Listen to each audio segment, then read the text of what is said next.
Hey ho Pop gengs!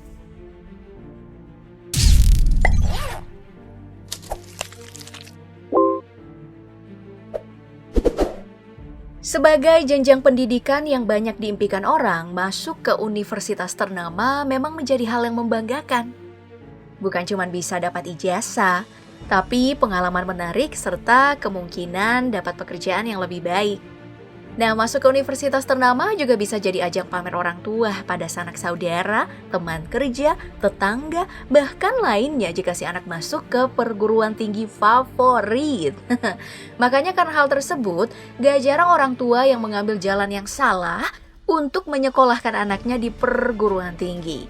Salah satunya dengan berlaku curang, sama seperti yang ada di film dokumenter Netflix, yaitu Operation Varsity Blues: The College Commission Scandals. Film dokumenter ini merupakan sebuah kisah nyata tentang kecurangan para orang kaya yang memasukkan anaknya ke universitas ternama lewat cara-cara yang tidak terpuji. Ingin tahu bagaimana kisah kasus ini hingga diangkat ke Netflix? Ya kalau penasaran, tanpa pakai lama lagi mari kita saksikan dalam video kali ini skandal penerimaan mahasiswa terbesar yang buat heboh dunia pendidikan. Baik, yang pertama mari kita mulai dari membahas pelaku kejahatan yaitu Rick Singer. Pada masa mudanya, Rick Singer merupakan seorang penggila olahraga yang berkuliah di University of Texas at San Antonio.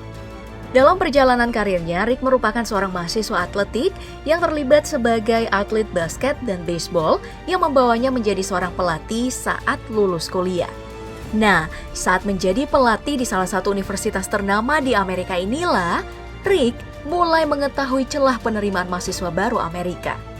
Makanya pada tahun 1988, Rick berhenti menjadi pelatih dan menyebut dirinya memiliki profesi sebagai college counseling atau penasehat pendidikan bagi siapa saja yang ingin masuk ke perguruan tinggi. Di sini untuk meyakinkan kliennya atas kompetensi yang ia miliki, Rick bahkan membangun perusahaan bernama The Key yang menjadi lembaga utama untuk melancarkan aksi tipu-tipu seleksi mahasiswa baru yang akan ia lakukan. Nah, melalui The Key, dimulailah lobby-lobby Rick untuk melancarkan aksinya dengan sasaran yang lebih spesifik. Dalam menyasar klien, Rick mencari orang tua super kaya dan memiliki gengsi tinggi tentang pencapaian anak mereka.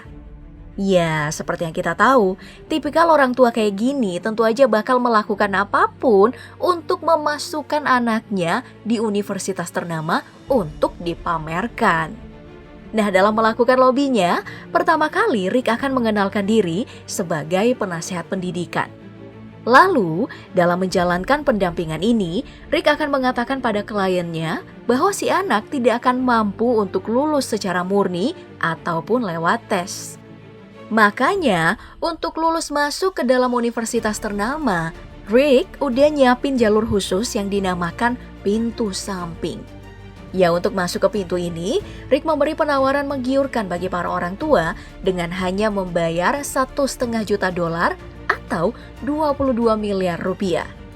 Di mana nilai ini jauh lebih kecil dari pintu belakang universitas ternama Amerika yang bisa meminta 45 juta atau 658,5 miliar rupiah. Nah, dengan penawaran ini dimulailah aksi dari Rick Singer. Dalam melancarkan aksinya, modus dan cara kerja aksi tipu-tipu ini cukup lihai karena yang dimaksud dengan pintu samping oleh Rick Singer adalah beasiswa olahraga tingkat 1. Seperti yang kita tahu, negara-negara Eropa memang penuh dengan kompetisi olahraga yang mendongkrak nama universitas. Jadi, gak jarang sebuah universitas mengadakan beasiswa khusus untuk atlet yang bisa membuat harum nama kampus. Untuk mengakali beasiswa ini, Rick membuat anak kliennya tampil sebagai atlet yang menjanjikan. Nah, karena beasiswa yang disasar adalah beasiswa olahraga, maka anak klien Rick diharuskan memiliki badan atletis yang memudahkan Rick dalam ngedit foto ataupun dokumen. Contohnya, Olivia Jade yang merupakan anak salah satu klien Rick disulap jadi atlet dayung. Padahal, Olivia Jade ini merupakan beauty vlogger yang jauh dari image atlet dayung, mau jadi duyung. Nah, untuk melancarkan aksinya ini, Rick juga menyuap beberapa orang. Mulai dari pengawas ujian tulis yang bertugas mengerjakan ulang ujian klien, hingga pelatih dari universitas yang dituju nih untuk mengaku si anak ini merupakan atlet berbakat menjanjikan yang membuat aksi ini selalu berhasil. Nah, lewat aksinya ini, pada tahun 2012 kemarin, Rick Singer bahkan membuat sebuah badan amal bernama Key Worldwide Foundation yang merupakan badan amal untuk menjadi sarana cuci uang dirinya nih agar tidak dicurigai oleh pihak berwajib karena pada saat itu uang yang didapatkan Rick udah gak main-main. Setelah mendapatkan uang berjumlah yang sangat besar dengan berbuat curang, tentu saja hal ini memiliki resiko yang besar. Nah, dalam perjalanannya, aksi ini kemudian runtuh saat seorang financial manager bernama Maury Tobin ditangkap FBI untuk sebuah kasus penipuan saham. Dalam penangkapan tersebut, Maury melakukan aksi laporan kejahatan lainnya untuk meringankan masa hukumannya. Nah, kejahatan yang dilaporkan ini adalah aksi sogok menyogok Rick Singer yang mendorong FBI untuk melakukan operasi khusus bernama Varsity Blues pada tahun 2018.